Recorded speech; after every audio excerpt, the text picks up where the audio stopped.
ekele unu bụ odogwu ọ bụ ụmụada ọhụrụ nwadi onye nkuzi asụsụ ụlọ akwụkwọ akademi.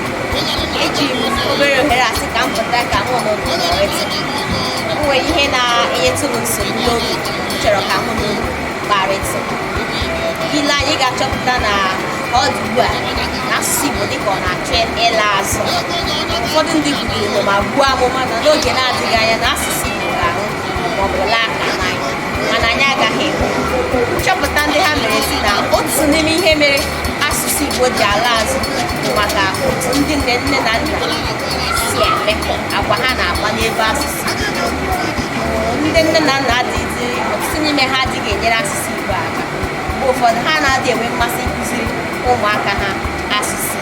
Ya ka anyị ga-apụta ebe a taa ka mụ na unu otu ihe doro anya bụ na ndị bekee ndị na-eme nchọpụta na nchọcha dị iche iche chọpụtara na ka nwata na-eto eto, ka nwata ka dị na ntakịrị, the child is still young, the cognitive ability of the child is so much that it can capture any language around the environment.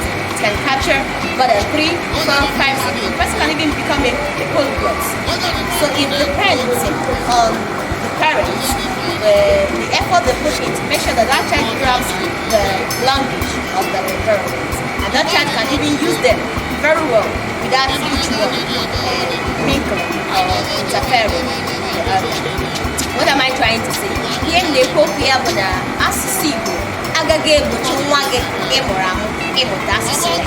Ọ gaghị egbochi nwa gị ịmụrụ amụ ịmụtakwa asụsụ ndị ọzọ dị iche iche nọ na gburugburu. Ihe a na-ekwu okwu ya bụ na ị kwesịrị ịhapụ nwata amụrụ ọhụrụ ka onye aka na ọ mụta asụsụ Igbo. N'ihi na ọ mụta asụsụ Igbo ọ ga-enyere gị aka, ọ ga-enyekwere nwa aka, ọ ga-enyere onye ọbụla niile aka. N'ihi na ị nwere ike iji asụsụ Igbo gwa nwata okwu ya aghọta ihe ị na-ekwu okwu. Ọ bịa bịa na nke gị onye ọ ga-ebịa bebisita. Ị nwere ike iji asụsụ Igbo gwa nwa gị okwu ya mara ihe o kwesịrị ime, maọbụ gaa wetara ọbịa ihe, maọbụkwanụ pụọ ebe ọ na-ekwesịghị ka gị na ọbịa nwee ike kparịa. Mana ọ bụrụ na iji asụsụ bekee bụkwa nke ọbịa na-anụ ma na-aghọta nke ọma gwa nwa ahụ ọbịa ahụ ga-ama ihe ị gwara ya. Mgbe ahụ ihe ahụ ị chọrọ ka ntị abụọ ghara ịnụ, ntị abụọ anụziere ya agbazie ka ọnwa. Ụfọdụ ọbịa nwetara ike nye nwata ihe isi mba nne m anaghị ihe ahụ maọbụ nna m anaghị ihe ahụ, onye bisi don't check it.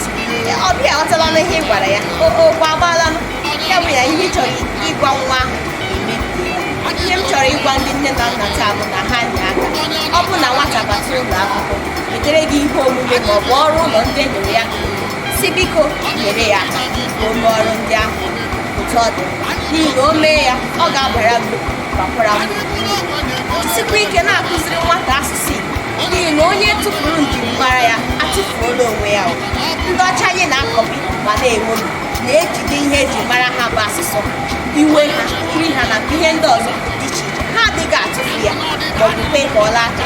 Mana anyị nwa ndị na-achọ na-agba mbọ ka anyị dị ka nke bụ eziokwu bụ na ịnwekwana ike dị ka ndị ọcha. Ihe ọ sọrọ ga-esụọ sịpịrị sịpịrị, nwee ike sụọ ya dịka onye ọcha.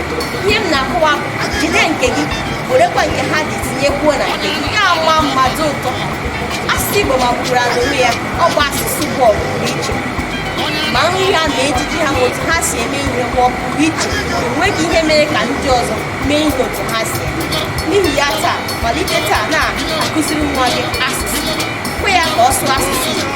Ọ sụọ ya, ọ gaghị eme ka ọ ghara ịsụ asụsụ bekee maọbụkwa na ụwa ihe ọbụla ị chọrọ ka ọ asịkwa m ya sụọ ya dịka nwaada Chidimma maọbụ gaa n'ụlọ akwụkwọ mụọ ya dịka nwaada Chidimma. Na-adị ka ọ mụta nke ọ ga-eji agafe n'ụzọ.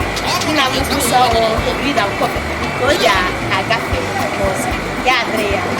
Ọ bụ obere ihe a ka m chọrọ ka unu weta. Ọ bụ n'otu ahụ sie ndụ ka onye chi si asị